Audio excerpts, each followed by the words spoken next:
नमस्कार, मैं हूं सुधीर चौधरी और डिकोड में आपका स्वागत है। तो आइए आज की खबरों को आपके लिए डिकोड करते हैं। पाकिस्तान के पूर्व प्रधानमंत्री और पूर्व क्रिकेट कप्तान इमरान खान की वर्ल्ड 11 टीम अब पाकिस्तान के फील्ड मार्शल असीम मुनीर के खिलाफ खड़ी हो गई है।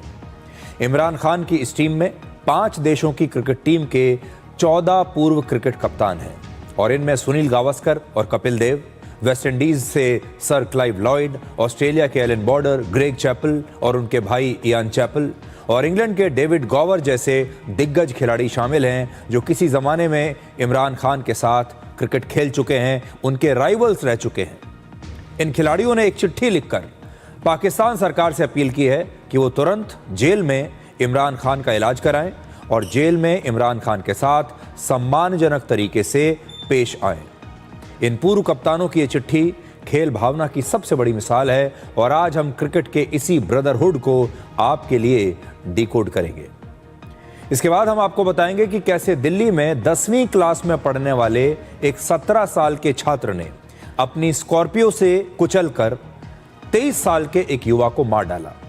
ये नाबालिग लड़का तेज रफ्तार से गाड़ी चला रहा था और गाड़ी में उसकी बगल में बैठी उसकी बहन वीडियो बना रही थी। हैरानी की बात यह है कि नाबालिग होने की वजह से इस लड़के को जमानत भी मिल गई। आज हम इस सवाल को डिकोड करेंगे कि क्या आज भारत की सड़कों पर कानून हार रहा है और कैमरा जीत रहा है।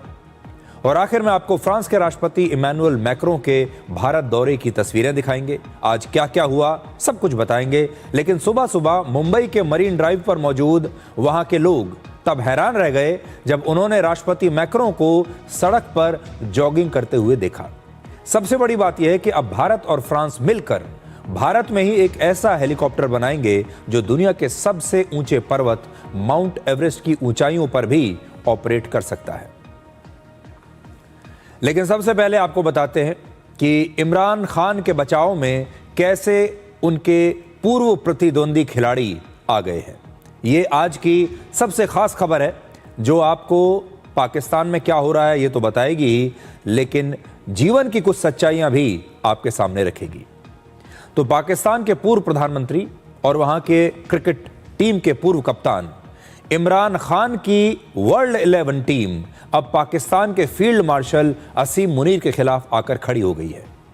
पाकिस्तान को वर्ष 1992 में वर्ल्ड चैंपियन बनाने वाले, वर्ल्ड कप जितवाने वाले 73 वर्ष के पूर्व कप्तान इमरान खान पिछले 30 महीनों से जेल में बंद हैं और अब जो नई खबरें आ रही हैं उनके मुताबिक इमरान खान की आंखों की रोशनी अब धीरे धीरे जा रही है।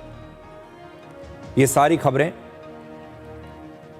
पूरी दुनिया में लोग पढ़ रहे हैं और इन खबरों को पढ़ने के बाद अब 5 देशों के क्रिकेट के 14 पूर्व कप्तानों ने पाकिस्तान की सरकार को एक चिट्ठी लिखकर इमरान खान की हालत पर चिंता जताई है और उनका तुरंत इलाज कराने की मांग की है।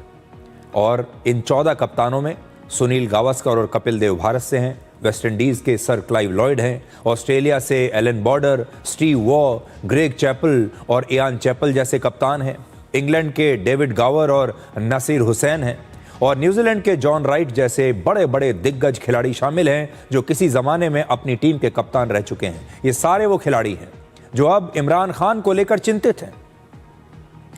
इस चिट्ठी में इन सारे कप्तानों ने लिखा है कि इमरान खान का क्रिकेट में योगदान क्रिकेट जगत में सर्वमान्य है।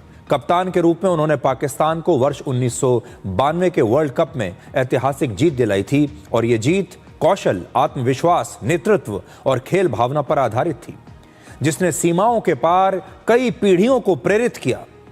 हम में से कई लोगों ने उनके खिलाफ क्रिकेट खेला है, उनके साथ मैदान साझा किया है और उनकी ऑलराउंड प्रतिभा, करिश्मा और प्रतिस्पर्धी भावना को आदर्श मानते हुए हम सब भी बड़े हुए हैं। आज हम आपके लिए इमरान खान की शानदार बॉलिंग का एक 39 साल पुराना वीडियो निकाल कर लाए हैं जब इमरान खान गुजरात के अहमदाबाद में भारत के खिलाफ मार्च 1987 में टेस्ट मैच खेल रहे थे। पहले ये वीडियो आप देख लीजिए।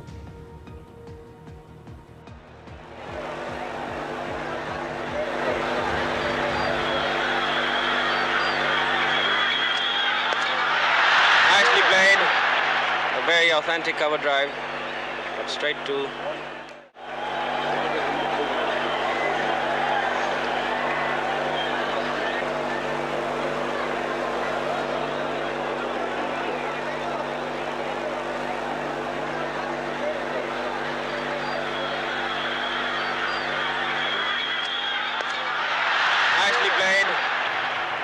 authentic cover drive. आज एक झलक हमने आपको इमरान खान की ये दिखाई है जब वो क्रिकेट में अपने करियर के चरम पर थे और दुनिया भर के बैट्समैन उनकी बॉलिंग से डरते थे। दुनिया भर के कप्तान उनके जैसे कप्तान बनना चाहते थे, उनके जैसा लीडर बनना चाहते थे। और उस समय इमरान खान को बेहतरीन ऑलराउंडर ही नहीं बल्कि बेहतरीन कप्तान माना जाता था। और वो आज भी क्रिकेट के इतिहास के महानतम ऑलराउंडर्स और कप्तानों में से एक माने जाते हैं, जिन्हें खिलाड़ियों, उनके फैंस और तमाम लोगों ने बहुत सम्मान दिया। और वो पाकिस्तान की जनता द्वारा लोकतांत्रिक रूप से चुने हुए प्रधानमंत्री भी हैं और उन्होंने चुनौतीपूर्ण समय में देश का नेतृत्व किया है। ये सारी बातें इन खिलाड़ियों ने अपनी उस चिट्ठी में लिखी है। इन खिलाड़ियों ने पाकिस्तान की सरकार से 3 बड़ी मांगें रखी हैं। पहला, इमरान खान और उनकी पसंद के योग्य डॉक्टरों से तुरंत उनका इलाज कराया जाए। दूसरा, उन्हें अंतर्राष्ट्रीय मानकों के अनुसार सम्मानजनक और मानवीय हालात में जेल में रखा जाए, जिसमें परिवार से नियमित मुलाकात शामिल हो। और तीसरा, इमरान खान को बिना किसी रुकावट के निष्पक्ष और पारदर्शी कानूनी सहायता भी मिलनी चाहिए, यानी लीगल असिस्टेंस भी उन्हें मिलना चाहिए ताकि वो अपने वकीलों से लगातार मिल सकें, अपना केस ठीक से लड़ सकें। सबसे महत्वपूर्ण बात यह है कि ये चिट्ठी लिखने वाले इन 14 दिग्गज खिलाड़ियों में एक भी पाकिस्तानी खिलाड़ी नहीं है। और जिन्होंने चिट्ठी लिखी वो हमेशा इमरान खान के खिलाफ मैदान में उतरे हैं। ये वो लोग हैं जो इमरान खान के सबसे बड़े प्रतिद्वंदी रहे हैं। इन सभी पूर्व कप्तानों का मानना है कि क्रिकेट अलग अलग देशों के बीच एक सेतु की तरह काम करता है और क्रिकेट की प्रतिस्पर्धा मैच खत्म होने के साथ ही समाप्त हो जाती है। जो राइवलरी होती है मैदान पर वो मैच खत्म होने के बाद ही समाप्त हो जाती है और उसके बाद खिलाड़ियों में आपसी सम्मान की भावना बनी रहती है। इन 14 पूर्व कप्तानों की ये चिट्ठी खेल भावना की सबसे बड़ी मिसाल है। बहुत बार हम खेल में अपने प्रतिद्वंदी को ही अपना दुश्मन मान लेते हैं। आप में से बहुत सारे लोग खिलाड़ी नहीं होंगे, लेकिन आपके जीवन में भी आपका कोई ना कोई प्रतिद्वंदी जरूर होगा, जो आपका प्रोफेशनल राइवल होगा, जिससे आपका कंपटीशन चलता होगा। जब हम स्कूल में थे तो किसी न किसी से हमारा कंपटीशन चलता था। जब कॉलेज में थे तब भी हमारे प्रतिद्वंदी हुआ करते थे, हमारी क्लास में, हमारे कॉलेज में। जब हम काम करने के लिए जाते हैं वहाँ पर भी आपके प्रतिद्वंदी होते हैं। आपके प्रोफेशन में भी बहुत सारे प्रतिद्वंदी होते हैं और फिर हम इन्हीं प्रतिद्वंदियों को अपना दुश्मन मानने लगते हैं। जीवन भर उनसे ईर्ष्या करते हैं, उनकी नाकामयाबी की कामना करते हैं और जब वो प्रतिद्वंदी कभी हार जाता है, चाहे वो मैच हारे या जीवन में कोई मैच हारे, तो हम कई बार तालियां बजाते हैं और कहते हैं कि अच्छा हुआ। लेकिन ऐसा करना खेल भावना के विपरीत है। खेल भावना ये कहती है कि आप अपने विरोधियों और उनकी उपलब्धियों का भी सम्मान करें और यही क्रिकेट ब्रदरहुड है। क्रिकेट को वैसे भी जेंटलमैन्स गेम कहा जाता है क्योंकि इसमें नफरत नहीं, आपसी सम्मान सिखाया जाता है लोगों को। आज भारत के पूर्व कप्तान सौरव गांगुली से भी इमरान खान को लेकर एक सवाल पूछा गया तो उन्होंने कहा कि इमरान खान एक महान खिलाड़ी हैं और उन्हें वो सम्मान मिलना ही चाहिए जिसके वो हकदार हैं। Imran Khan is a legend of Pakistan cricket.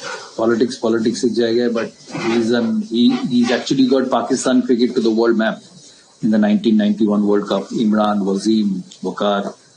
So I'm sure he needs a lot more respect. But politics is different. When you enter politics, you go through a lot of things. So I'm Jani now what it is, but I wish him well. I wish he recovers. I wish they look after him and give him the due respect as a Pakistan captain and a Pakistan Prime Minister.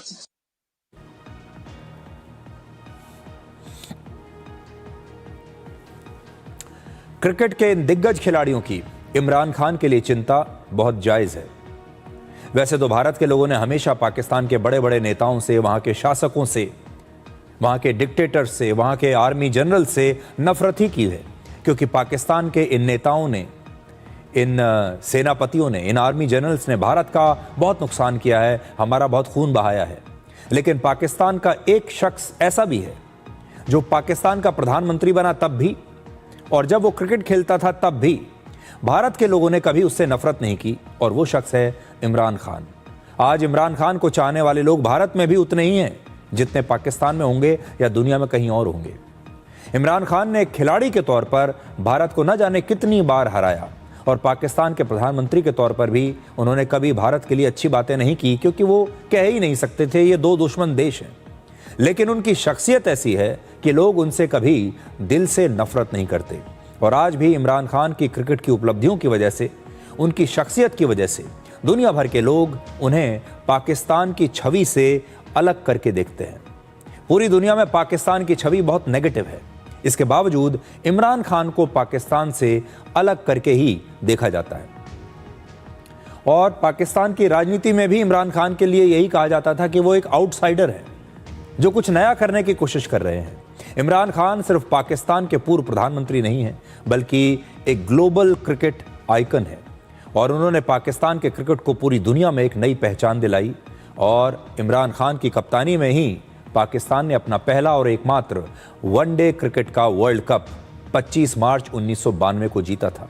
Australia के Melbourne में हुए इस मुकाबले में पाकिस्तान ने final में England को 22 run से हराकर ये वर्ल्ड कप जीता था। और इस फाइनल मैच में इमरान खान का योगदान सिर्फ कप्तानी तक सीमित नहीं था, उन्होंने 72 रन बनाए थे। और इमरान खान पाकिस्तान क्रिकेट इतिहास के सबसे महान ऑलराउंडर्स में से गिने जाते हैं, बल्कि दुनिया के बेहतरीन ऑलराउंडर्स में गिने जाते हैं। इमरान खान ने जब वर्ष 1971 में अपना अंतर्राष्ट्रीय करियर शुरू किया और वर्ष 1992 तक, यानी लगभग 21 साल तक उन्होंने क्रिकेट खेला।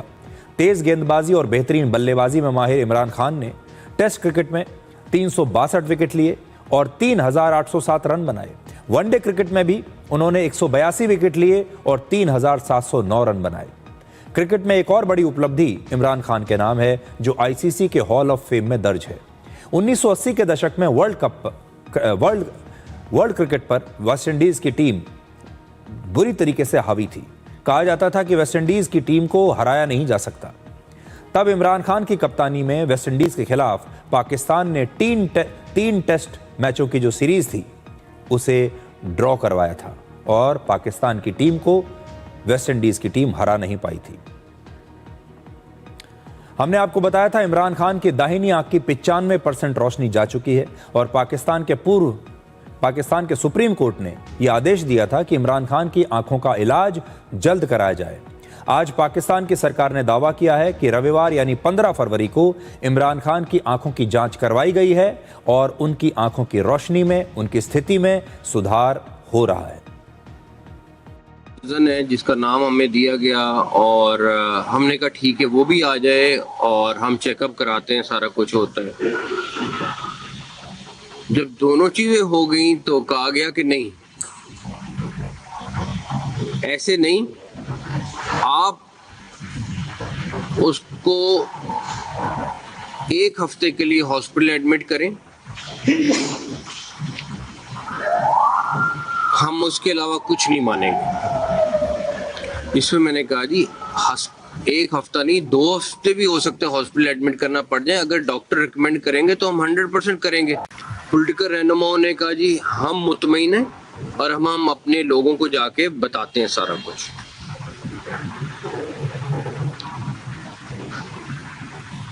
उस मौके पर मैंने उनसे फिर कहा कि आप अपने डॉक्टर्स के साथ पूछ लें, अगर कोई ऐसा टेस्ट रह गया जो हमने नहीं कराया तो हम वो भी कराएंगे। जिस पर उन्होंने कहा कि नहीं, हम तमाम टेस्ट जो हो सकते थे वो हुए हुए हैं और हम मुतमईन हैं। लेकिन इमरान खान की पार्टी पाकिस्तान तहरीक-ए-इंसाफ ने आंखों की इस नई टेस्ट रिपोर्ट को मानने से इनकार कर दिया है। उनकी पार्टी का कहना है कि जब यह टेस्ट हो रहा था तब ना तो इमरान खान के परिवार से कोई वहां था, ना ही कोई और प्राइवेट डॉक्टर वहां पर था, तो वो कैसे मान लें कि ये जो रिपोर्ट है ये सही है। अब इमरान खान की पार्टी ने मांग की है कि इमरान खान की आंखों की जांच उनके परिवार की मौजूदगी में होनी चाहिए। Their latest assessment was yesterday afternoon.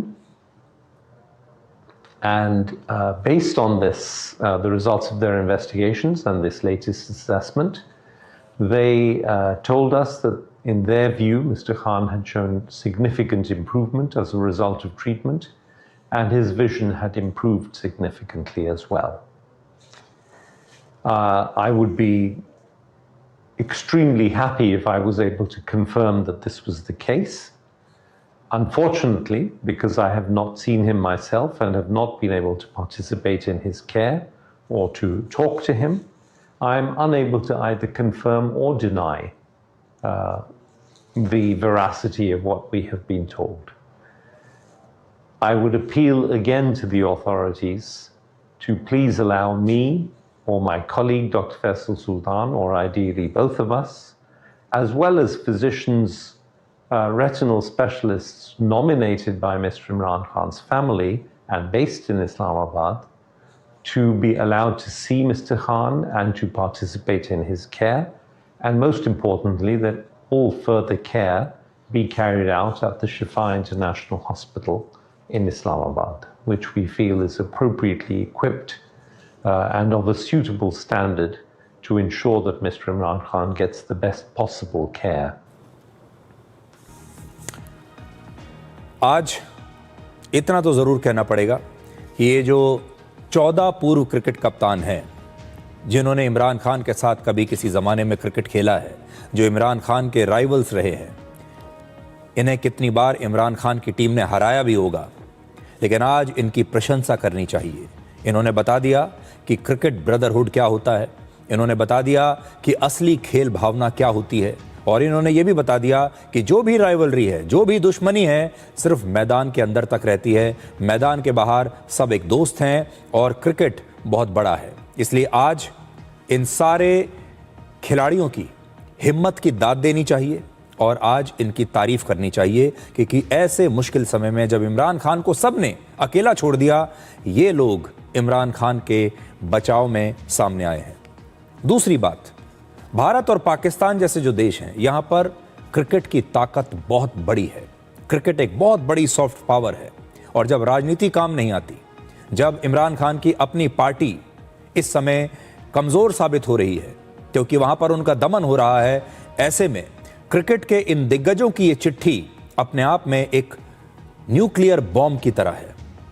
और क्योंकि पाकिस्तान में क्रिकेट इतना लोकप्रिय है, दुनिया भर में भी क्रिकेट बहुत लोकप्रिय है और ये दुनिया में क्रिकेट के सबसे लोकप्रिय खिलाड़ी हैं जिन्होंने चिट्ठी लिखी है, इसलिए ये जो चिट्ठी है ये पाकिस्तान की सरकार पर, असीम मुनीर पर बहुत दबाव डालेगी, शहबाज शरीफ पर ये चिट्ठी बहुत दबाव डालेगी, ये बड़ी भारी पड़ेगी। और इस चिट्ठी से लड़ने के लिए असीम मुनीर के पास कोई हथियार है नहीं। तीसरी बात यह है कि असीम मुनीर चाहे कितना भी इमरान खान को वर्षों तक जेल में डालें, अमानवीय स्थिति में उन्हें टॉर्चर करें, उनका इलाज ना कराएं, उनकी आंखों की रोशनी भले ही छीन लें उनसे, लेकिन इमरान खान की लोकप्रियता का सामना असीम मुनीर कभी नहीं कर सकते। इमरान खान की लोकप्रियता पाकिस्तान में, क्रिकेट की दुनिया में ज़बरदस्त है और असीम मुनीर इस लोकप्रियता का मुकाबला करने में पूरी तरीके से नाकाफ़ी हैं, सक्षम नहीं हैं। इसलिए अब ये जो इस चिट्ठी के बाद अब जो ये मुकाबला होने वाला है ये बड़ा दिलचस्प होगा। और अब पाकिस्तान के भी वसीम अकरम जैसे जो खिलाड़ी हैं वो भी अब धीरे धीरे सामने आ रहे हैं और उन्होंने भी ये लिखना शुरू कर दिया है कि इमरान खान को सही इलाज मिलना चाहिए, इमरान खान के साथ मानवीय व्यवहार होना चाहिए और आखिर इमरान खान पाकिस्तान के चुने हुए लोगों की वोट लेकर लोकतांत्रिक तरीके से चुने हुए पूर्व प्रधानमंत्री हैं, उनका कुछ सम्मान तो होना ही चाहिए। उन्होंने पाकिस्तान के लिए बहुत कुछ किया है। ऐसा लगता है कि अब भी असीम मुनीर और शहबाज शरीफ इमरान खान की आंखों का इलाज कराने के बजाय इस पर भी राजनीति करना चाहते हैं। अगर पाकिस्तान की सरकार समय से इमरान खान की आंखों का इलाज करवा देती तो आज दुनिया भर के ये पूर्व कप्तानों को ये चिट्ठी न लिखनी पड़ती। ये उन पाकिस्तान की एक और हार है। पाकिस्तान की क्रिकेट टीम का कोच इमरान खान जैसे खिलाड़ियों को होना चाहिए जिन्हें पाकिस्तान की सरकार ने जेल में बंद कर रखा है। इस समय पाकिस्तान में एक से एक बेहतरीन पूर्व खिलाड़ी हैं। आपने देखा होगा उनके पास एक से एक वसीम अकरम जैसे बॉलर्स हैं। और इस समय वहां के क्रिकेट बोर्ड के अध्यक्ष कौन है? मोहसिन नकवी, जो पाकिस्तान के होम मिनिस्टर भी हैं। मोहसिन नकवी पहले पत्रकार थे, बाद में वो पॉलिटिक्स में आ गए, क्रिकेट में उनका कोई अनुभव नहीं है और इसीलिए क्रिकेट को लेकर पाकिस्तान आज भी बड़ा कंफ्यूज्ड है और ये तय नहीं कर पा रहा कि वो बांग्लादेश के साथ भाईचारा बढ़ाए या फिर श्रीलंका के साथ नई दोस्ती करे। मोहसिन नकवी ने कल यानी 16 फरवरी को श्रीलंका के राष्ट्रपति अनुरा कुमारा दिसानायके से मुलाकात की और इस मीटिंग में मोहसिन नकवी ने कहा कि 15 फरवरी को भारत और पाकिस्तान के बीच मैच सिर्फ इसलिए हो पाया क्योंकि श्रीलंका के राष्ट्रपति ने पाकिस्तान के प्रधानमंत्री शहबाज शरीफ से फोन पर बात की। पाकिस्तान पूरी दुनिया को ये दिखाना चाहता है कि वो और श्रीलंका बड़े गहरे दोस्त बन गए हैं, इसलिए शहबाज शरीफ ने श्रीलंका की बात नहीं टाली और अपनी टीम को भारत के साथ मैच खेलने के लिए कोलंबो भेज दिया। इससे पहले पाकिस्तान ये दावा कर रहा था कि उसने बांग्लादेश का साथ देने के लिए भारत के खिलाफ इस मैच का बहिष्कार किया था और इस समय पाकिस्तान अपने ही दावे से पीछे हट गया। अब आप मोहसिन नकवी का ये बयान सुनिए। Actually, this yesterday match, you were the actual hero because 2 billion people were entertained because of you. If we count India, Pakistan, Sri Lanka and Bangladesh, just these 4 nations, it's 2 billion plus people. So it's only because of you that we played the match. We were having several issues regarding playing with India, but as soon as you called, there was a decision of 50-50. But as soon as the Prime Minister received your call, he called me up and he said, there is no more issue. The President has called me and we have to play the match. That's it. So it's because of just you that you managed and got this done. So I'm very thankful to you that you played a very critical role in this. असल में पाकिस्तान का चरित्र ही ऐसा है, वो एक साथ बांग्लादेश और श्रीलंका दोनों को खुश रखना चाहता है और यह पूरा मामला क्रिकेट से ज़्यादा कूटनीति और अपनी इमेज मैनेजमेंट का है। पाकिस्तान के सेना प्रमुख असीम मुनीर के इशारे पर वहां की सरकार ने सिर्फ क्रिकेट बोर्ड को ही नहीं बल्कि अपनी पूरी टीम को पॉलिटिकल टीम बना दिया है। अब उनके लिए बेहतर यह होगा कि पाकिस्तान क्रिकेट छोड़कर सिर्फ बहिष्कार पर ध्यान दे, क्योंकि क्रिकेट खेलना उसके बस की बात नहीं।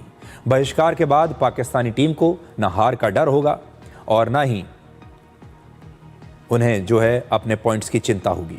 सबसे बड़ी राहत यह होगी कि भारत से बड़े मैचों में शर्मनाक हार का डर खत्म हो जाएगा। जब तक पाकिस्तान अपने क्रिकेट को राजनीति से अलग नहीं करता, तब तक बहिष्कार ही पाकिस्तान का सबसे सुरक्षित गेम प्लान है और पाकिस्तानी क्रिकेट टीम चाहे तो वो अपनी सेना के आत्मसमर्पण की रणनीति को अपना सकती है क्रिकेट के मैदान में भी। अब हम इस सवाल को डिकोड करेंगे कि क्या आज भारत की सड़कों पर कानून हार रहा है और कैमरा जीत रहा है। जरा कल्पना कीजिए कि किसी अमीर परिवार का कोई बिगड़ा हुआ लड़का रील बनाने के लिए सड़क पर अपनी महंगी गाड़ी से स्टंट कर रहा है और इस स्टंट के दौरान गाड़ी बेकाबू होकर कुछ लोगों को कुचल दे और कुचले जाने वाले लोगों में आपके परिवार का भी कोई सदस्य हो तो आपको कैसा लगेगा। दिल्ली के द्वारका इलाके में 3 फरवरी को दिन में करीब 12 बजे बिल्कुल ऐसा ही हुआ जब 23 साल का एक लड़का साहिल धनेश्रा अपने ऑफिस अपनी बाइक से जा रहा था।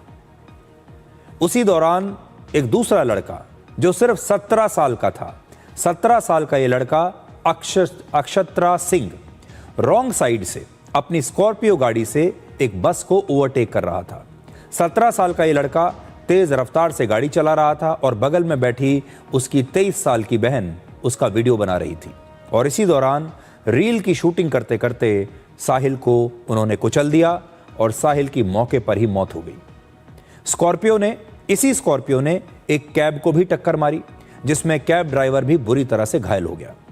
इस दुर्घटना के बाद इस आरोपी को गिरफ्तार किया गया और फिर इसे जुवेनाइल ऑब्जर्वेशन होम भेज दिया गया, क्योंकि उसकी उम्र 18 साल से कम है और जो 18 साल से कम नाबालिग बच्चे होते हैं उन्हें जेल में नहीं डाला जा सकता, उन्हें जुवेनाइल होम भेजा जाता है। जब कोई नाबालिग किसी मामले में आरोपी होता है तो उसके लिए अलग प्रकार की कानूनी प्रक्रिया होती है। ये जो आरोपी लड़का है ये 10वीं कक्षा में पढ़ता है और बोर्ड की परीक्षा क्योंकि अभी शुरू हुई है उसकी वजह से इसे 10 फरवरी को अंतरिम जमानत दे दी गई ताकि ये लड़का अपनी परीक्षा दे पाए, बोर्ड की परीक्षा।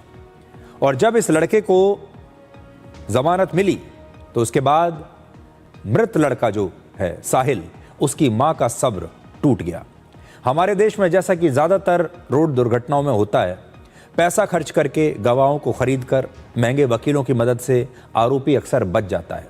साहिल की मां को भी ऐसा ही लगा कि अब ये आरोपी भी कानूनी दांव पेच के जरिए बच जाएगा और इसके बाद 15 फरवरी को साहिल की मां ने सोशल मीडिया पर आकर देश के लोगों से अपने बेटे को न्याय दिलाने की अपील की।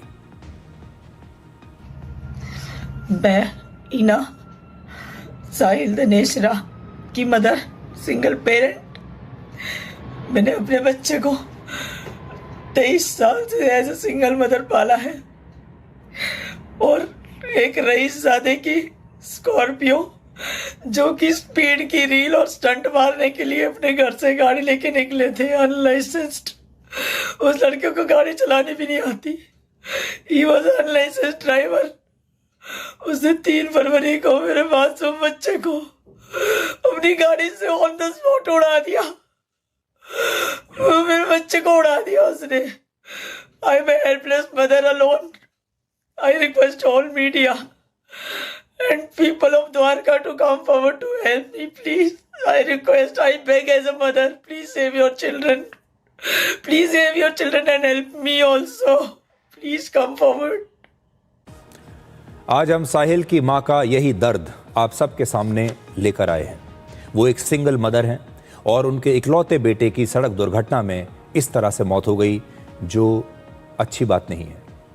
साहिल बैचलर ऑफ बिजनेस एडमिनिस्ट्रेशन यानी BBA की पढ़ाई कर रहा था और आगे की पढ़ाई के लिए वो स्कॉलरशिप की मदद से विदेश जाने का सपना देखता था। उसने अपने घर के कमरे की दीवारों पर बहुत सारे मोटिवेशनल कोट्स लिख कर रखे हुए थे। उसके दोस्त बताते हैं कि वो बहुत मेहनती था और हमेशा अपने काम पर ध्यान देता था। उसके सपने बहुत बड़े बड़े थे और वो अपनी माँ के सपनों को पूरा करना चाहता था। तो वो अभी तो BBA परस्यू कर रहा था, लास्ट टाइम चल रहा था उसका। बीच में उसकी कॉलेज की पढ़ाई छूट गई थी क्योंकि कुछ फाइनेंशियल कंडीशंस थे करके, क्योंकि सिंगल मदर है, आपको बताया थोड़े बहुत हो जाते हैं दिक्कतें। वो अपनी मम्मी का वैसे तो हमेशा साथ देता था हर चीज़ में, ठीक है। इनका बिजनेस भी था, उसमें भी हमेशा मेरे को भागता दिखा था हर दिन। कभी ये घर पर नहीं बैठा होता था, हमसे भी बहुत कम मिलना हो गया था इसका, क्योंकि काम था। लेकिन हम समझते थे क्योंकि एक आम इंसान को कमाना पड़ता है। तो इसका यही सीन था सारा। बहुत मोटिवेटेड बंदा था। अगर आप इसका रूम भी देखोगे, हर जगह कोई ना कोई क्यूट मिल जाएगा आपको। बहुत डिसिप्लिन बंदा था। हमें भी यही कहता था कि भाई तुम भी मेहनत करो, क्योंकि माँ बाप एक ही होते हैं और माँ बाप का सपना पूरा करना हमारा भी सपना होना चाहिए। तो अपनी मम्मी के लिए वो सारी मेहनत कर रहा था और हम दोस्तों के लिए भी वो काफी मेहनत कर रहा था। तो 23 साल के एक लड़के की इस जीवन रेखा को 17 साल के एक दूसरे लड़के ने बीच में ही काट दिया, क्योंकि ये जो 17 साल का लड़का था, इसे तेज गाड़ी चलाने का शौक था। इसे अपना एक वीडियो बनाना था। इसे तेज गाड़ी का नशा था। इसे स्पीड का नशा था। इस दुर्घटना में एक कैब ड्राइवर भी घायल हुआ, जो अब अगले कुछ महीनों तक गाड़ी नहीं चला पाएगा। और ये जो व्यक्ति है जो घायल हुआ है, कैब ड्राइवर, ये भी अपने परिवार में कमाने वाला इकलौता शख्स है। ये मैं उधर साइड में खड़ा था, लाल बहादुर कॉलेज है उसके साइड में। तो उधर पीछे से वो स्कॉर्पियो आई और उसने मेरी गाड़ी में ठोक दी और मेरी गाड़ी आगे जाके लगी बस में। और फिर कुछ बच्चों ने मेरे को बाहर निकाला गाड़ी से और उन्होंने हॉस्पिटल भिजवाया, ये इंदिरा गांधी। भाई मैं अपने घर में अकेला कमाने वाला हूँ। अब डॉक्टर के हिसाब से तो 5-6 महीने का हो गया मेरा। तो जब तक मेरा क्या होगा परिवार का। तो अब जरा कल्पना कीजिए, सोचिए कि 17 साल के एक लड़के की लापरवाही ने, उसके माता पिता की लापरवाही ने कितने सारे लोगों की जिंदगी खराब कर दी। नाबालिग होने के नाम पर आज वो लड़का कई प्रकार के डिस्काउंट चाहता है कानून से। वो चाहता है क्योंकि वो नाबालिग है तो उसे कम से कम सजा मिले। उसके बोर्ड की परीक्षा है तो परीक्षा देने के लिए उसे जमानत मिल जाए। और उसके खिलाफ जो धाराएं लगाई गई हैं उनमें भी ज़्यादातर जो हैं वो लापरवाही से जुड़ी धाराएं हैं। तो इसको ज़्यादा कुछ होगा नहीं, एक दिन ज़मानत पर निकल ही आएगा। वैसे ज़मानत मिल भी गई है। लेकिन आज सवाल यह है कि क्या ये लापरवाही, सिर्फ इसे लापरवाही मानना सही है या फिर ये एक हत्या है? इस दुर्घटना में जो लापरवाहियां हुई हैं, अब उसकी पूरी लिस्ट आपके लिए हम बनाकर लाए हैं।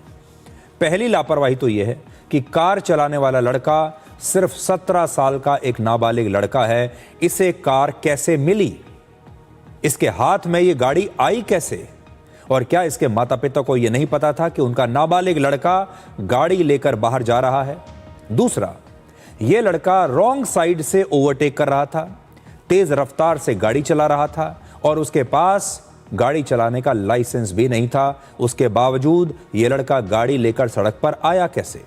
यानी इस लड़के को गाड़ी चलाने ना तो आती थी, न इसके पास लाइसेंस था। उसके बावजूद इसके माता पिता ने इसे लाइसेंस बिना ये गाड़ी चलाने की इजाज़त दे दी, अपनी गाड़ी इसके हाथ में थमा दी। और सबसे बड़ी बात यह है, आज भी हमारे देश में न जाने कितनी गाड़ियां ऐसे ही बाहर सड़क पर घूम रही होंगी जिनके ड्राइवर्स के पास लाइसेंस नहीं है, जिन्हें गाड़ी चलाने के बारे में कोई अकल नहीं है, लेकिन उसके बावजूद भी हमारा सिस्टम उन्हें पकड़ नहीं पाता, हमारी पुलिस उन्हें पकड़ नहीं पाती। तीसरी बात, इस लड़के की 23 साल की बहन उसी के साथ गाड़ी में बैठकर उसकी वीडियो बना रही है, रील बना रही थी। ऐसे में इन दोनों का ध्यान सड़क पर कम और रील बनाने पर ज्यादा था। और चौथी बात, पुलिस की एफआईआर में पहले इस लड़के की उम्र 19 साल दिखाई गई और बाद में जांच के बाद इसे नाबालिग माना गया। और पांचवा, अब तक इस मामले में आरोपी के पिता के खिलाफ कोई सख्त कार्रवाई नहीं हुई है। इस दुर्घटना का जितना जिम्मेदार 17 साल का ये नाबालिग लड़का है, उतने ही जिम्मेदार उसके पिता भी हैं, जिन्होंने इस लड़के को ये गाड़ी चलाने के लिए दी। अक्सर अमीर घरों में यह मान लिया जाता है कि बच्चे को ज्यादा सुख सुविधा देना ही असली प्यार है। और यहां भी ये आरोप है कि जिस गाड़ी से दुर्घटना हुई, उस गाड़ी पर पहले से ही ओवर स्पीडिंग के 13 चालान उसके हो चुके थे। अब आप सोचिए, जिस गाड़ी के 13 चालान हो चुके हैं ओवर स्पीडिंग के, वो गाड़ी एक बार फिर सड़कों पर दौड़ रही है, दिल्ली की सड़कों पर दौड़ रही है और उसे एक नाबालिग लड़का चला रहा है। और हमारे पास इन्हें रोकने के लिए कोई मैकेनिज्म नहीं है, कोई तरीका नहीं है, और ना ही हमारे पास कोई ऐसी ट्रैफिक पुलिस है जो ये पता लगा सके। आज हम एआई की इतनी बात करते हैं, एआई का सबसे पहले इस्तेमाल तो यहां होना चाहिए कि इस प्रकार के बच्चों को हम कैसे रोकें कि ये सड़कों पर दूसरों की जान ना ले। सोचिए, इस मामले में जो सभी आरोपी हैं वो इस समय अपने अपने घर पर बैठे हैं, सब अपने अपने घर में बैठे हैं। आज साहिल की मां ऐसे ही अमीर माता पिताओं से यह सवाल पूछ रही है जो अपने बच्चों को गाड़ी के रूप में एक ऐसा हथियार पकड़ा देते हैं जिससे वो सड़कों पर लोगों की जान ले लेते हैं।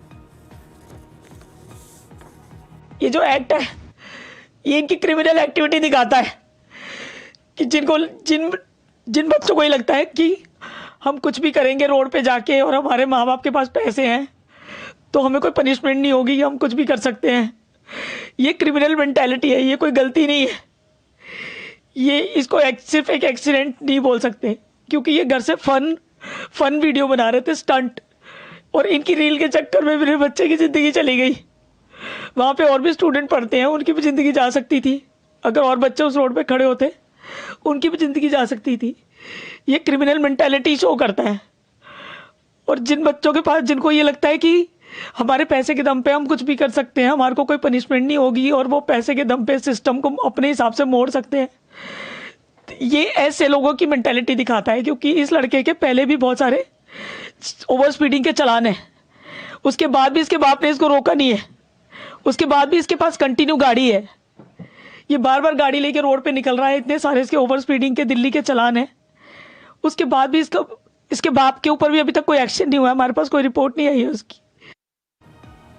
असल में इस तरह के जब मामले होते हैं तो पुलिस भी शुरू में कोई ख़ास एक्शन नहीं लेती। फिर जब ये मामले मीडिया में आते हैं, हेडलाइन बन जाते हैं, सोशल मीडिया पर ट्रेंड होने लगते हैं, तब जाकर पुलिस पर कुछ दबाव बनता है। और पुलिस भी आजकल हेडलाइन के डर की वजह से फिर बाद में जागती है। अब पुलिस भरोसा दिला रही है कि आरोपी लड़के के पिता के खिलाफ भी कड़ी कार्रवाई होगी, और साथ ही पुलिस ने आरोपी की उम्र को लेकर हुए कन्फ्यूजन को भी दूर कर दिया है। वहीं आरोपी के पिता जो हैं वो इस दुर्घटना पर माफी मांग रहे हैं। इसमें इनिशियली जो एक्यूज था व्हीकल, उसके ड्राइवर ने अपनी एज 19 साल बताई और हमने उस पर एफआईआर दर्ज कर ली। एफआईआर दर्ज होने के बाद इन्वेस्टिगेशन में उस जुवेनाइल उसकी एज जो थी वो 18 साल से कम निकल कर आई। हमने इमीडिएटली उसको अप्रहेंड करके जेजेबी में प्रोड्यूस किया और उसके बाद उसको 3 तारीख से ऑब्जर्वेशन होम में भेज दिया गया। पता चला है कि 10 तारीख को उसको वहां से अंतरिम रिलीफ मिला है और उसके फादर को भी हमने बाउंड डाउन किया है एमवी एक्ट में और फर्दर उसको चार्जशीट भी करेंगे फादर को और अभी इन्वेस्टिगेशन उसका चल रहा है। हमारे पास इनिशियल स्टेज पे जो वीडियो है उसमें कोई वीडियो रिकॉर्ड करते हुए जो उसके साथ में सिस्टर बैठी हुई थी वो वीडियो रिकॉर्ड कर रही थी, ये चीज सामने आई है।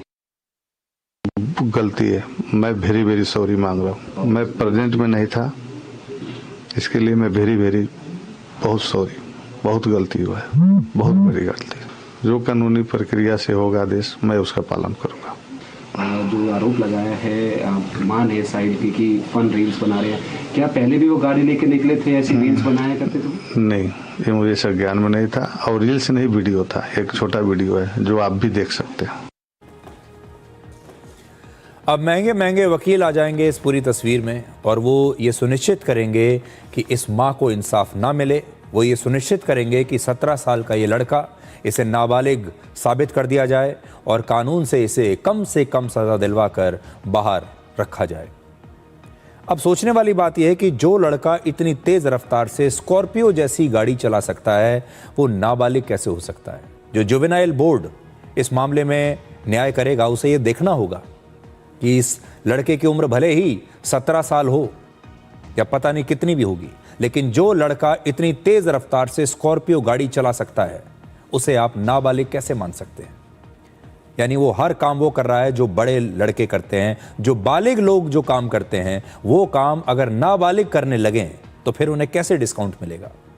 जिस माँ ने कई मुश्किलों का सामना करते हुए अपने बेटे को 23 साल तक पाल पोस कर बड़ा किया, जिस बच्चे का सपना विदेश में पढ़ाई करके अपनी माँ का सपना पूरा करना था, अब सब खत्म हो चुका है।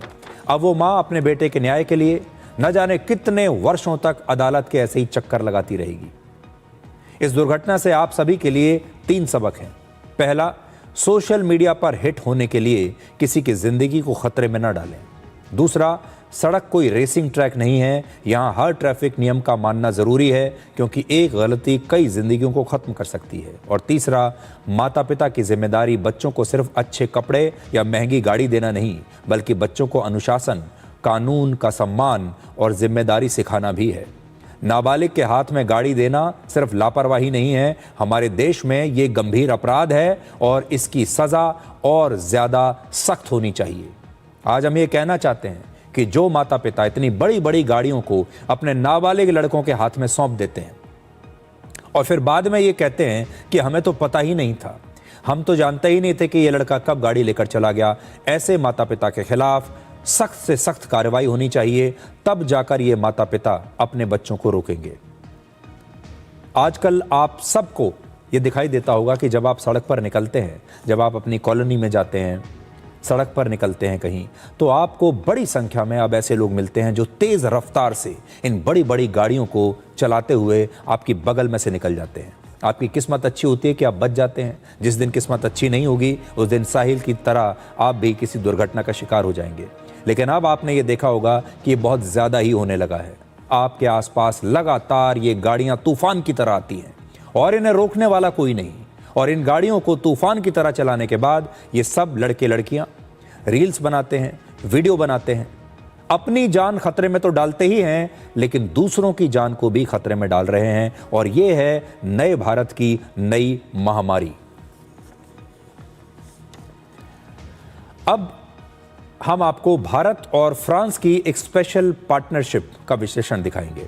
आज प्रधानमंत्री मोदी ने फ्रांस के राष्ट्रपति इमैनुअल मैक्रों से मुंबई में मुलाकात की, जहां भारत और फ्रांस के बीच 20 से ज्यादा महत्वपूर्ण समझौतों पर दस्तखत हुए और प्रधानमंत्री मोदी ने फ्रांस को भारत का एक स्पेशल पार्टनर बताया। अब दोनों देशों ने अपने संबंधों को स्पेशल ग्लोबल स्ट्रेटेजिक पार्टनरशिप का दर्जा दिया है। इसका मतलब होता है कि दोनों देश सिर्फ व्यापार और हथियारों की खरीद और बिक्री तक ही सीमित नहीं रहेंगे, बल्कि सुरक्षा, टेक्नोलॉजी, अंतरिक्ष, समुद्री इलाकों की सुरक्षा और बड़े वैश्विक मुद्दों पर भी एक साथ मिलकर काम करेंगे। यानी पार्टनरशिप से कहीं ज्यादा आगे की बात। इससे पहले दोनों देशों के संबंध स्ट्रेटेजिक पार्टनरशिप स्तर के थे, जिसकी शुरुआत आज से 28 वर्ष पहले 1998 में हुई थी और आज उसी संबंध को नई ऊंचाइयों तक पहुंचाया गया है। सबसे पहले आप आज की ये तस्वीरें देखिए।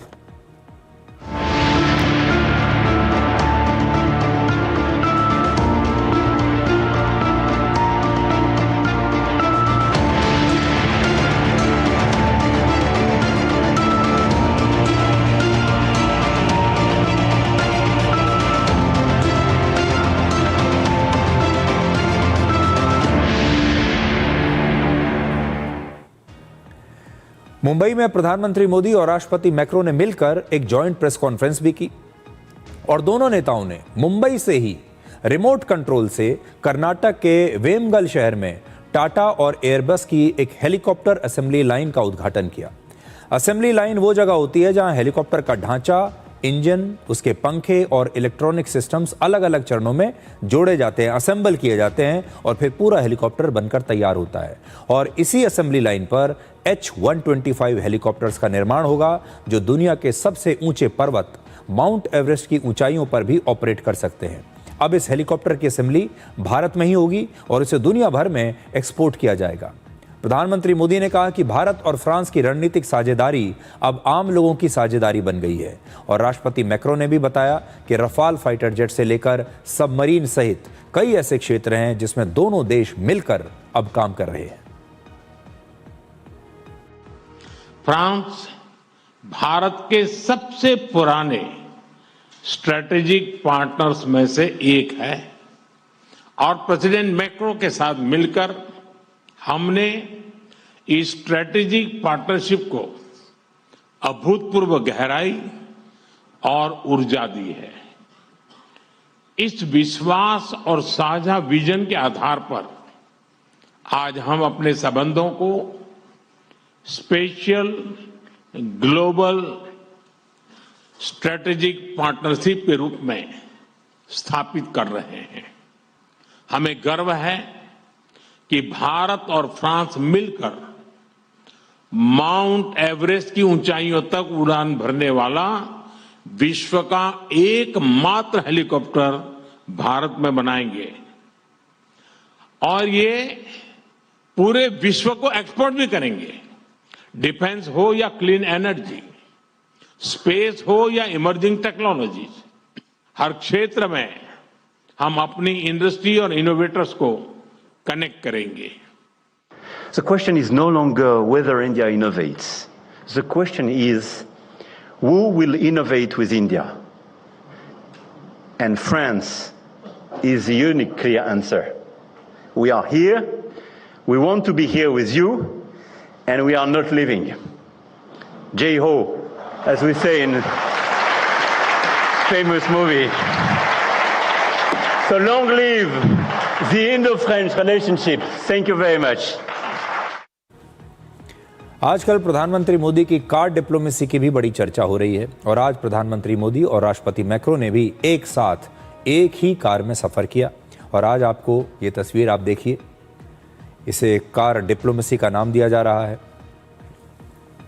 और आज की अगर आप हमसे पूछें तो ये है आज की तस्वीर। अब आपको आज की एक और बड़ी दिलचस्प तस्वीर दिखाते हैं। आज सुबह सुबह मुंबई के मरीन ड्राइव पर मौजूद वहां के लोग बड़े हैरान रह गए जब उन्होंने राष्ट्रपति मैक्रो को सड़क पर जॉगिंग करते हुए देखा। इस दौरान उनकी जो सिक्योरिटी की टीम थी वो भी उनके साथ साथ चल रही थी और राष्ट्रपति मैक्रो की इन तस्वीरों की सोशल मीडिया पर बहुत चर्चा हो रही है।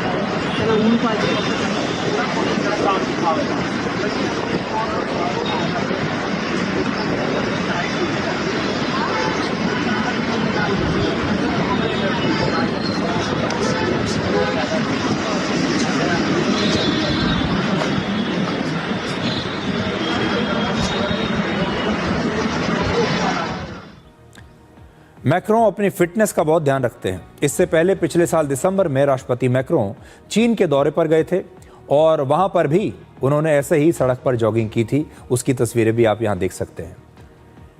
इसका मतलब है कि ये मैक्रों की पर्सनल फिटनेस रिजीम का हिस्सा है और वो अपने विदेशी दौरे के दौरान भी अपनी व्यस्त दिनचर्या के बावजूद अपने वर्कआउट के लिए, अपनी जॉगिंग के लिए समय निकाल ही लेते हैं।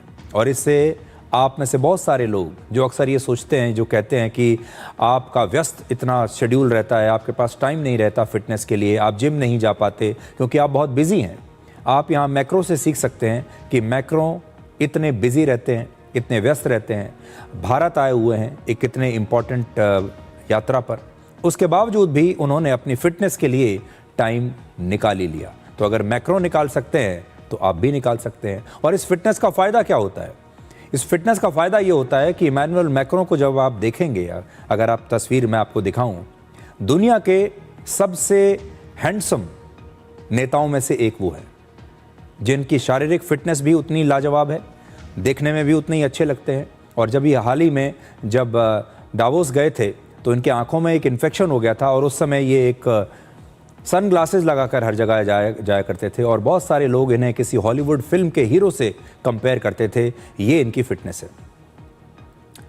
अब आपको बताते हैं कि फ्रांस हमारे लिए इतना महत्वपूर्ण क्यों है। भारत और फ्रांस के बीच करीब 2,22,000 करोड़ रुपए का व्यापार होता है। यूरोपियन यूनियन में फ्रांस हमारा तीसरा सबसे बड़ा ट्रेडिंग पार्टनर है। भारत फ्रांस को सबसे ज़्यादा petroleum products, electrical machinery, aircraft के उपकरण, न्यूक्लियर रिएक्टर्स के पार्ट्स और फार्मास्यूटिकल प्रोडक्ट्स बेचता है। और भारत फ्रांस से एयरक्राफ्ट और defence systems, machinery, electronic equipment, optical instruments और प्लास्टिक प्रोडक्ट्स खरीदता है। पिछले कुछ वर्षों में फ्रांस भारत के सबसे महत्वपूर्ण डिफेंस पार्टनर्स में से एक बन गया है। स्वीडन के एक थिंक टैंक सिप्री के मुताबिक वर्ष 2020 से 2024 के बीच रशिया के बाद भारत अपने सबसे ज्यादा हथियार फ्रांस से ही खरीद रहा है। इस दौरान भारत ने अपने 36% हथियार रशिया से खरीदे और 33% हथियार फ्रांस से खरीदे। हालांकि संभव है कि अगले कुछ वर्षों में फ्रांस भारत का सबसे बड़ा डिफेंस पार्टनर भी बन जाए। फ्रांस इस समय अमेरिका के बाद दुनिया का दूसरा सबसे बड़ा हथियार बेचने वाला देश है और भारत फ्रांस के लिए सबसे बड़ा बाजार है। क्या आप जानते हैं कि रफाल से पहले भी फ्रांस में बने फाइटर जेट्स जो है हम इस्तेमाल करते रहे हैं। वर्ष 1980 के दशक में भारत ने फ्रांस से मिराज 2000 फाइटर जेट खरीदा था। इससे पहले 1970 के दशक में हमने जैगुआर लड़ाकू विमान खरीदे जिसे फ्रांस और ब्रिटेन ने मिलकर बनाया था। और इससे पहले 1950 के दशक में भी जो है मिस्टेर और दसों के MD-450 ओरेगन फाइटर जेट्स हमने खरीदे थे, जिसे भारतीय वायुसेना ने नाम दिया था तूफानी। ये हमारे कुछ फाइटर जेट्स हैं जो हम इससे पहले भी फ्रांस से खरीदते आ रहे हैं। फ्रांस संयुक्त राष्ट्र की सिक्योरिटी काउंसिल का भी परमानेंट मेंबर है, यानी उसके पास वीटो पावर है और हमेशा कश्मीर और पाकिस्तान प्रायोजित आतंकवाद के मुद्दे पर, कश्मीर में जो पाकिस्तान का आतंकवाद है इसके मुद्दे पर भी फ्रांस हमेशा हमारा साथ देता रहा है। और काम की बातें तो हो ही रही थी, लेकिन साथ ही आज फ्रांस के राष्ट्रपति मैक्रों ने मुंबई में फिल्म इंडस्ट्री के कलाकारों से भी मुलाकात की। इसे आप भारत और फ्रांस की सांस्कृतिक कूटनीति भी कह सकते हैं। ये तस्वीरें भी आपके सामने हैं, ये देखिए। इमैनुअल मैक्रों ने खुद इन तस्वीरों को पोस्ट किया है, जिनमें आपको भारतीय फिल्म इंडस्ट्री के बड़े बड़े कलाकार, प्रोड्यूसर, डायरेक्टर दिखाई दे रहे हैं।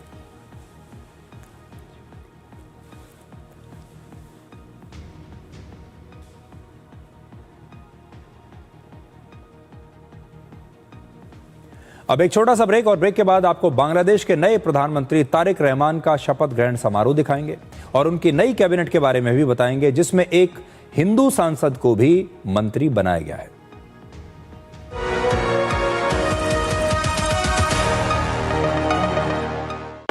कौन है जो जोड़े देश को? विकसित भारत का, विकसित भारत का। क्या तनाव आपके मानसिक और शारीरिक स्वास्थ्य पर बुरा असर डाल रहा है और आप समय प्रबंधन नहीं कर पा रहे? तनाव प्रबंधन के लिए टेलीमानस के 14416 पर संपर्क करें। हिंदुस्तान मिले हिंदुस्तान से, जय हो देश हो विदेश हो जेके हो। देश का टायर जेके टायर। टेबल के ऊपर से जब भी खाते हैं दबा के खाते, ये भाई साहब सब पचा देते। पर दिक्कत तो उन्हें आती है जो टेबल के नीचे से खा। मुल्तानी पश्मीना, अपने हक का खाओ, सब कुछ पचाओ। कौन है जो जोड़े देश को? विकसित भारत का विकसित भारत।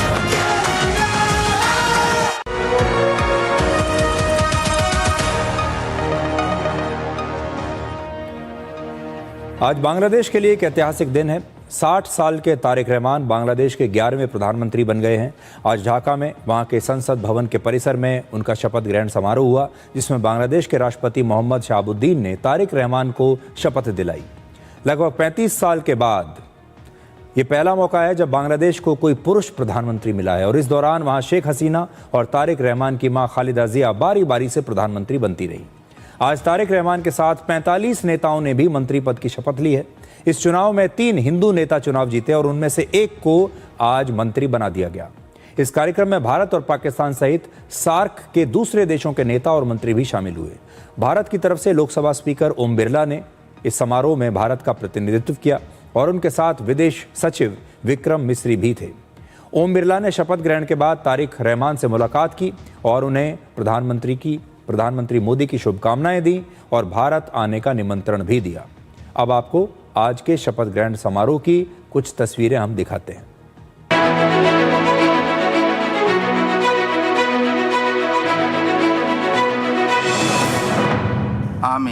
আমি সশ্রদ্ধ চিত্তে তারেক রহমান সশস্ত্র চিত্রে শপথ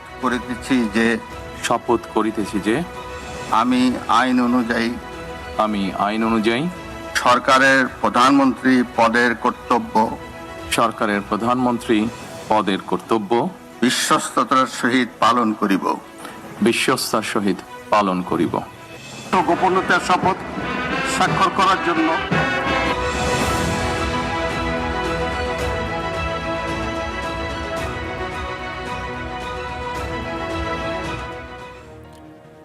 लेकिन सबसे खास बात यह है कि बांग्लादेश की इस नई सरकार ने, यानी तारिक रहमान ने, जनमत संग्रह के फैसलों को मानने से इनकार कर दिया है। आपको याद होगा वहां 12 फरवरी को चुनाव के साथ ही जनमत संग्रह भी कराया गया था, जिसमें प्रधानमंत्री की शक्तियों को कम करने और राष्ट्रपति के साथ विपक्षी नेता की शक्तियों को बढ़ाने का मकसद था। आज वहां की संसद में बांग्लादेश नेशनलिस्ट पार्टी यानी बीएनपी के सभी नए सांसदों ने शपथ तो ली, लेकिन उन्हें जनमत संग्रह के मुताबिक कॉन्स्टिट्यूशनल रिफॉर्म काउंसिल के सदस्य के तौर पर भी शपथ लेनी थी, लेकिन बीएनपी के सांसदों ने इससे इनकार कर दिया। इसके 2 बड़े मतलब हैं। पहला, बांग्लादेश में जनमत संग्रह के तहत संविधान में जो भी बदलाव किए जाने थे अब वो बदलाव नहीं होंगे, और दूसरा, तारिक रहमान सरकार मोहम्मद यूनुस के एजेंडे पर नहीं चलेगी। तारिक रहमान सरकार ने वहां के संविधान में किसी भी तरह के किसी बदलाव से इनकार कर दिया है। वो कह रहे हैं कि हम संविधान में कोई बदलाव नहीं करेंगे। बांग्लादेश में जुलाई 2024 में आंदोलन करने वाले छात्रों के संगठन नेशनल सिटीजन पार्टी को 299 में से सिर्फ 6 सीटें मिली थी। इसके बावजूद एनसीपी ने पहले तारिक रहमान के शपथ ग्रहण समारोह का बहिष्कार किया और अब वो वहां शैडो कैबिनेट बनाना चाहती है। शैडो कैबिनेट में विपक्ष सरकार के समानांतर एक कैबिनेट बनाता है जो सरकार के हर मंत्री पर नजर रखती है। बांग्लादेश के संविधान में ऐसी कोई व्यवस्था नहीं है, लेकिन ब्रिटेन के संविधान में इसका जिक्र है और वहां पर नेता विपक्ष को शैडो प्राइम मिनिस्टर भी कहा जाता है। हैरान करने वाली बात यह है कि इस मुद्दे पर एनसीपी को अपने सहयोगी दल जमाते इस्लामी का समर्थन भी नहीं मिला है।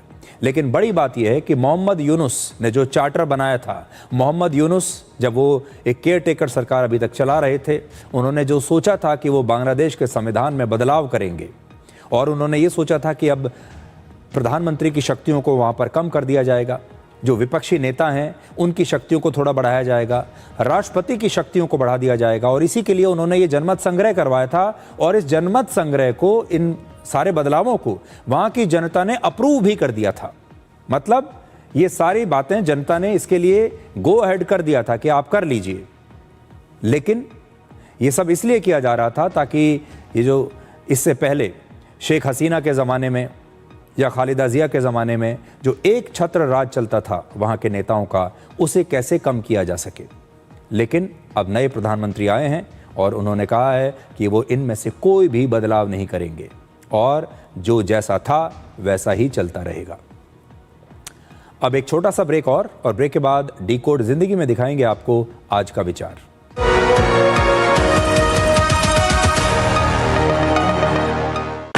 कौन है जो जोड़े देश को?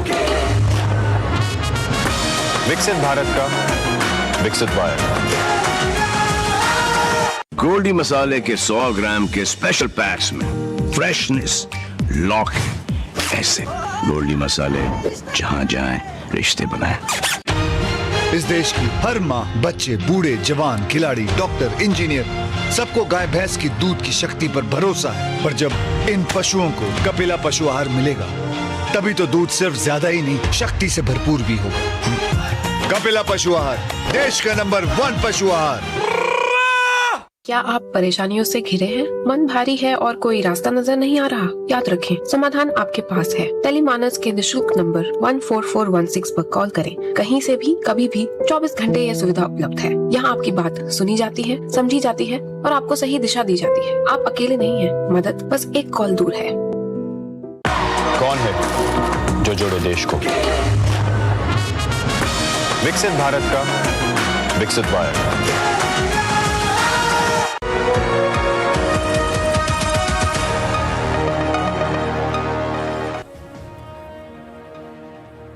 तो आज के लिए डिकोड में इतना ही। अब आपसे हमारी अगली मुलाकात होगी कल रात 9 बजे। तब तक आप खुश रहिए, सुरक्षित रहिए, स्वस्थ रहिए और मूर्ख को कभी दोस्त ना बनाएं और दोस्त को कभी मूर्ख ना बनाएं। नमस्कार।